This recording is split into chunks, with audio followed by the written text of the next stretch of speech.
Hello my dear brother and sister, কেমন আছেন সবাই? আশা করি ভালো আছেন। পরিবর্তনে স্বাগতম সবাইকে। ভিডিও শুরুতে ছোট্ট একটা রিকোয়েস্ট থাকবে, আমাদের চ্যানেলটি সাবস্ক্রাইব করুন এবং ফেসবুক ও ইনস্টাগ্রাম পেজটিতে ফলো দিয়ে আমাদের সাথে থাকবেন। আর যারা ইতোমধ্যে আমাদের সাথে যুক্ত হয়েছেন তাদেরকে অনেক ধন্যবাদ। বন্ধুরা, আজ আমি আপনাদের একটি ছোট্ট বালকের গল্প শোনাবো। পিতৃহারা 7-8 বছর বয়সের ছেলেটি স্কুল হতে বাড়িতে এসে মাকে বলল, মা, প্রিন্সিপাল আমাকে আদর করে কিছু ক্যান্ডি দিয়েছে, আর তোমার জন্য এই চিঠিটা। মা চিঠিখানা খুলে পড়ে কেঁদে ফেললেন। মায়ের চোখে জল দেখে ছেলেটি বলল, মা কাঁদছো কেন? চোখ মুছতে মুছতে মা বললেন, বাবা এটা আনন্দের কান্না। বলেই ছেলেটিকে চুমু দিয়ে বললেন, আমার জিনিয়াস বাবা তোকে চিঠিটা পড়ে শোনায়। মা আনন্দের সাথে চিৎকার করে স্যারের লেখার ভাষা বদলে নিজের মতো করে পড়তে লাগলেন।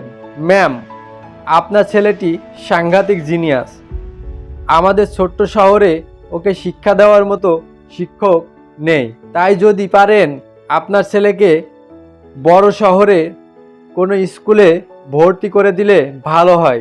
এই ছেলেটি একদিন বিশ্বের প্রচুর সুনাম অর্জন করবে। পত্রখানা পড়ে মা ছেলেটিকে চুমু দিয়ে বললেন, এই জিনিয়াস ছেলেটিকে আমি নিজেই পড়াবো।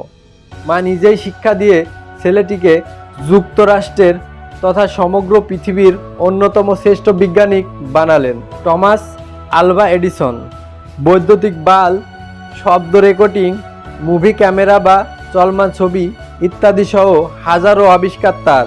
মায়ের মৃত্যুর পর টমাস এডিসন একদিন সেই ছোট্ট গ্রামে মায়ের সেই ছোট্ট বাড়িতে গিয়ে ঘর পরিষ্কারের সময় স্কুলের প্রিন্সিপালের দেওয়া চিঠিটা পেল।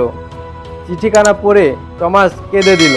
তাতে লেখা ছিল, ম্যাডাম, সে এতটাই নির্বোধ যে তাকে শিক্ষা দেওয়ার মতো ক্ষমতা আমাদের নেই, কারো আছে বলে আমাদের জানা নেই। আপনার ছেলের কারণে আমাদের স্কুলটি সুনাম ক্ষুণ্ণ হবে, তাই কমিটির সিদ্ধান্ত অনুযায়ী আপনার ছেলেকে স্কুল থেকে স্থায়ীভাবে বহিষ্কার করা হলো।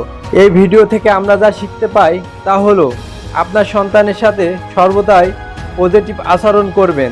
বাসস্থান হলো সর্বশ্রেষ্ঠ শিক্ষা প্রতিষ্ঠান এবং মা হলেন পৃথিবীর সর্বশ্রেষ্ঠ শিক্ষক।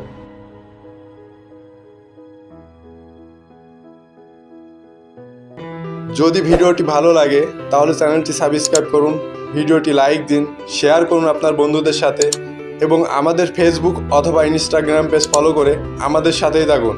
কারণ আপনার জীবন পরিবর্তন করতে সব সময় পরিবর্তন আছে আপনার সাথে।